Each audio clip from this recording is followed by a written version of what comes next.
कमला Harris के नाम को इंडोर्स किया है, एक तरह से उनका समर्थन किया है। जो बाइडेन ने कादम्बिनी 2016 का चुनाव हमने देखा था, जब डेमोक्रेटिक पार्टी ने हिलेरी क्लिंटन को अपना उम्मीदवार बनाया, वो ट्रंप से लड़ी और तब चुनाव हार गई। क्या उस अनुभव के बाद आपको लगता है कि डेमोक्रेटिक पार्टी एक बार फिर किसी महिला पर दांव लगाएगी? अमेरिका में आज तक कोई महिला राष्ट्रपति नहीं बनी है और अमेरिका के अखबार जो बाइडेन के समर्थन वापस लेने से ज्यादा अब इस बात पर है कि क्या कमला हैरिस को अमेरिका स्वीकार करेगा। देखिए, यहाँ पे दो चीजों को ध्यान में रखना होगा कि सबसे बड़ी कमजोरी क्या है, सबसे बड़ी मजबूती क्या है। ये दोनों जो फैक्टर्स है वो एक ही है कि वक्त नहीं है। अब वक्त नहीं है, इसका सीधा मतलब ये है कि जिस तरह से प्राइमरीज होती है, साल भर चलता है, सारा कुछ कैंपेन वगैरह चलता है, प्राइमरीज में वोट दिए जाते हैं, तो प्राइमरीज में तो सबसे ज्यादा वोट जो बाइडेन को मिले। लेकिन जो 19 से 22 तारीख तक शिकागो में जो कन्वेंशन होना है, उसमें 700 जो डेलीगेट्स आएंगे, क्या वो अब कमला हैरिस के नाम पर एकजुट होंगे? क्योंकि उनके ऊपर ये लीगली बाइंडिंग नहीं है कि वो कमला हैरिस के नाम पर मुहर लगाए हैं। ऐसे में ये देखना होगा, दो चीजें होंगी। एक, बहुत कुछ पर्दे के सामने होगा, बहुत कुछ पर्दे के पीछे होगा। अभी इसी वक्त से, इस अनाउंसमेंट के शायद पहले से ही उन्होंने इन्फॉर्म किया होगा, अपनी कैंपेन टीम को इन्फॉर्म किया होगा, जो डेमोक्रेट्स बाकी उनको सलाह दे रहे हैं उनको इन्फॉर्म किया होगा, और अभी से ये पूरी रणनीति बननी शुरू हो गई होगी। कोशिशें, फोन कॉल्स जा रहे होंगे, बातचीत रही होगी कि किस तरह कमला हैरिस के लिए ज्यादा से ज्यादा सपोर्ट जुटाया जाए। इसमें जितने बड़े डेमोक्रेट्स हैं वो इसमें लग जाएंगे, क्योंकि सबसे बड़ा फैक्टर यह है कि और समर्थन जुटाने के लिए एक नए कैंडिडेट के लिए वक्त अब बिल्कुल नहीं बचा है, क्योंकि कन्वेंशन जो है उसमें आधिकारिक कानूनी मुहर लगनी है और जो चुनाव है वो कुछ ही दिनों में है। 4 नवंबर में भी बहुत ज्यादा वक्त नहीं है, तो 4 नवंबर को चुनाव होना है। तो ऐसे में वक्त की कमी के कारण ये कमला हैरिस के फेवर में जाता है कि वो एक अकेली ऐसी उम्मीदवार हैं जिनको जो बाइडेन जो है वो एंडोर्स कर रहे हैं। बाकी जितने इन्फ्लुएंशियल डेमोक्रेट्स हैं, जिसको कहते हैं कि they will throw their weight behind her, वो करेंगे, पूरी तरह से समर्थन देंगे। लेकिन यहां पे एक फैक्टर हमको ये भी देखना होगा कि क्या इसमें कोई कानूनी हर्डल है। जो एक कानूनी रोड़ा हो सकता है वो ये हो सकता है कि क्योंकि प्राइमरीज में जो वोटरों ने वोट दिया है वो जो बाइडेन के नाम पे दिया है, तो इसमें रिपब्लिकन पार्टी जो है उसका कोई सदस्य या फिर कोई डेमोक्रेट भी ऐसा कर सकता है कि वो अदालत चला जाए, इसको वो चैलेंज करे। या फिर ऐसा भी हो सकता है कि कोई डेमोक्रेट्स के अंदर से ही वो कहे कि कमला हैरिस स्वीकार्य नहीं है। जैसा मैंने पहले भी कहा कि कमला हैरिस के फेवर में इस वक्त ये जा रहा है कि वो वाइस प्रेसिडेंट है, वक्त बहुत नहीं है, सबसे ज्यादा नोन फेस वही है।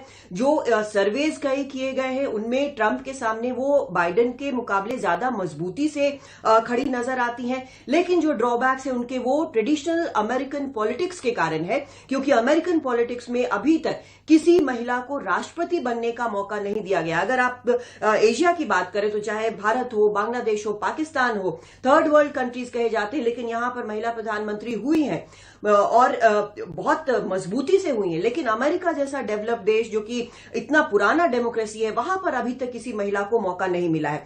अगर मौका मिलता है तो कमला हैरिस जो है वो न सिर्फ पहली महिला होंगी जो कि, अगर वो जीतती हैं तो न सिर्फ पहली महिला होंगी, बल्कि ऐसी भी कैंडिडेट होंगी जो कि पहली भारतीय मूल की उम्मीदवार होंगी जो कि जीतेंगी चुनाव। लेकिन रास्ता अभी आगे बहुत कठिन है, क्योंकि हर वो चीज डोनाल्ड ट्रंप निशाने पर रखेंगे जिसमें वो निशाना लगा सकते हैं। पहले से वो कह रहे हैं कि कमला हैरिस के ऊपर आरोप लगा रहे हैं कि उन्होंने कुछ नहीं किया। उसके अलावा भी जो कुछ भी वो ढूंढ पाएंगे। जो बाइडेन के ऊपर तो इतना दबाव बन गया कि उनको छोड़ना पड़ा रेस। लेकिन अब क्या होगा? क्या आगे कोई प्रेसिडेंशियल डिबेट होगी जिसमें कमला हैरिस और डोनाल्ड ट्रंप आमने सामने होंगे? क्या ऐसा भी हो सकता है? तो कई फैक्टर्स अभी है। जबकि कहते हैं कि निवाला मुंह तक आया, गिर गया, लेकिन निवाला किसी ने लिया, तो इसमें अभी भी फर्क है थोड़ा सा। तो देखना होगा कि क्या जो डेमोक्रेटिक कन्वेंशन है शिकागो में जो होने वाला है, उसके पहले एकजुटता दिखाते हुए, डेमोक्रेट साथ रहते हुए कमला हैरिस के नाम पर सहमत होते हैं और सिर्फ एक मुहर लगती है इस कन्वेंशन में, या फिर इस कन्वेंशन में खींचातानी होती है कि आखिर कौन राष्ट्रपति पद की रेस में डेमोक्रेट्स की तरफ से जाएगा। अगर ऐसा होता है तो फिर ये समझ लीजिए कि जिस तरह का सपोर्ट अभी नजर आ रहा है, खासकर उनके ऊपर हुए हमले के बाद, तो डोनाल्ड ट्रंप जो है वो बहुत मजबूत स्थिति में है। जी, बहुत ही दिलचस्प बातें आपने कादम्बिनी बताई हैं और ये बहुत महत्वपूर्ण है, ख़ास तौर पर अमेरिका जैसे देश के लिए, कि क्या वो किसी महिला को अपना राष्ट्रपति के तौर पर चुनता है और उससे पहले क्या डेमोक्रेटिक पार्टी कमला हैरिस को अपना राष्ट्रपति पद का उम्मीदवार बनाती है। और जैसे उमा और कादम्बिनी दोनों कह रहे हैं, समय बहुत कम है, सबसे नोन फेस कमला हैरिस हैं। और एक और बात कि अमेरिका में अगर कभी कोई उपराष्ट्रपति बनता है तो उसे ये सोचकर उपराष्ट्रपति बनाया जाता है कि वो राष्ट्रपति का पद भी संभाल सकता है। तो कमला हैरिस को अमेरिका ने अगर चुना तो इसलिए चुना कि वो भी राष्ट्रपति का पद संभाल सकती हैं अगर कभी जरूरत पड़ती है। उमा, आपको लगता है कि कमला हैरिस की जो छवि है अमेरिका में, वो अब खास तौर पर इस फैसले के बाद, जो बाइडेन के बाद, उनके काम आएगी ट्रंप के खिलाफ लड़ने में? और ट्रंप जिस तरह से इस पूरी लड़ाई में बिल्कुल एक अलग तरह की हमलावर रुख अपनाते हैं, तो कहीं उनके सामने कमला हैरिस भी उसी तरह से आक्रामक रुख अपनाते हुए खड़ी हो सकती हैं?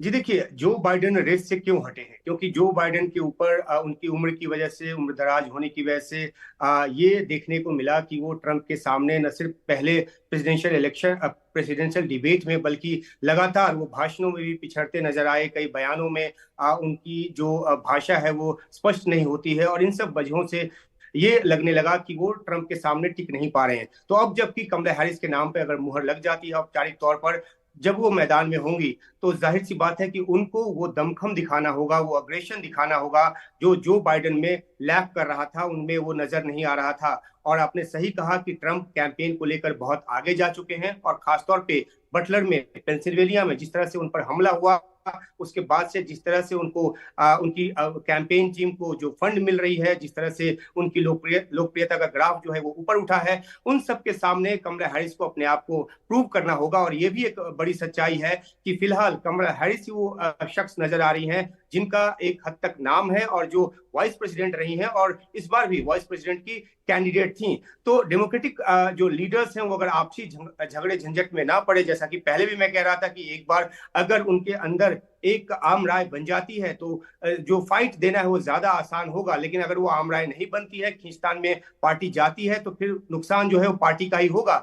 जहां तक महिला राष्ट्रपति बनने न बनने की बात है, ये तो बाद की बात है। सबसे बड़ी बात यह है कि कमला हैरिस को जबकि इस मौके पर अगर उनको जिम्मेदारी सौंपी जाती है तो क्या वो वोट खींच पाने में कामयाब होंगी, क्योंकि ये सिर्फ बाइडेन की बात नहीं है बल्कि डेमोक्रेटिक पॉलिसी जो रही हैं उनको लेकर काफी हमलावर रहे हैं राष्ट्रपति ट्रंप। और उन्होंने क्योंकि राष्ट्रपति जो बाइडेन है अभी, तो उन्होंने उनका नाम लेकर निशाना किया, लेकिन वो जो निशाना बनाते हैं वो डेमोक्रेटिक पॉलिसीज को निशाना बनाते हैं, सरकार की पॉलिसीज को लेकर निशाना बनाते हैं। चाहे वो इमिग्रेशन की बात हो, बढ़ते हुए क्राइम की बात हो, जिसका कि जो अभी जो मिलवॉकी में जो कन्वेंशन हुआ, नेशनल कन्वेंशन हुआ, इसमें भी इस बात पे बड़ा जिक्र उठा कि किस तरीके से जो इलीगल इमिग्रेशन है उसको रोक पाने में जो बाइडेन जो है नाकाम रहे हैं। और जो ट्रंप है उन्होंने भरोसा दिलाने की कोशिश की है कि वो अमेरिका में लोगों को आने तो देंगे, इमिग्रेंट्स को आने तो देंगे, लेकिन कानूनी तरीके से आने देंगे, गैर कानूनी तरीके से नहीं आने देंगे। तो ये पूरे कैंपेन का जो ताना बाना उन्होंने बुना है, कमला हैरिस को और डेमोक्रेटिक पार्टी को उसकी काट ढूंढनी पड़ेगी और तब जाकर ये सवाल उठकर आएगा कि वो पहली महिला राष्ट्रपति बनती है या नहीं बनती है। तो ये बाद की बात है, पहले तो यही है कि, और एक और अहम जानकारी ये भी है कि 1 अगस्त के बाद से ही जो रोल कॉल वोटिंग के जरिए जो बाइडेन के नाम पे एक औपचारिक मुहर लगनी थी, उसको अब टाला जाएगा। जाहिर सी बात है उसको रद्द कर दिया जाएगा। और क्या अर्ली वोटिंग के जरिए जो डेमोक्रेटिक पार्टी है वो कमला हैरिस पर एक औपचारिक मुहर लगाने की कोशिश करती है पार्टी, ये भी एक देखने की बात होगी। और या फिर कन्वेंशन में जाकर आखिरी नाम पर फैसला होता है, अगर कोई और दूसरा कैंडिडेट मैदान में आ जाता है तो इन सब बातों पे अभी डेमोक्रेटिक पार्टी के भीतर की गतिविधियों को देखना होगा। लेकिन जो बाइडेन का राष्ट्रपति चुनाव के दौर से हटना अपने आप में इस बात को पुख्ता करता है कि किस तरीके से वो पिछड़ रहे थे, और एक तरह से डेमोक्रेटिक पार्टी का जो लीडरशिप है उसने इस बात को माना, और इसी वजह से उनकी रेस से जो उनका जो रेस से हटना है वो भी एक नेगेटिव इंपैक्ट लेकर डेमोक्रेटिक पार्टी के लिए आएगा, जिसकी भरपाई जो है कमला हैरिस को करनी पड़ेगी। बहुत बहुत शुक्रिया उमा शंकर और कादम्बिनी, मेरे 2 सहयोगी, जिन्होंने बहुत शानदार और दिलचस्प विश्लेषण किया है अमेरिका में इस नई खबर का, जिसमें जो बाइडेन ने राष्ट्रपति पद की उम्मीदवारी से पीछे हटने का फैसला किया है और अब सबकी नजरें कमला हैरिस पर हैं कि क्या कमला हैरिस को अमेरिका राष्ट्रपति पद का उम्मीदवार, खासतौर पर पहले डेमोक्रेटिक पार्टी राष्ट्रपति पद का उम्मीदवार बनाती है या नहीं।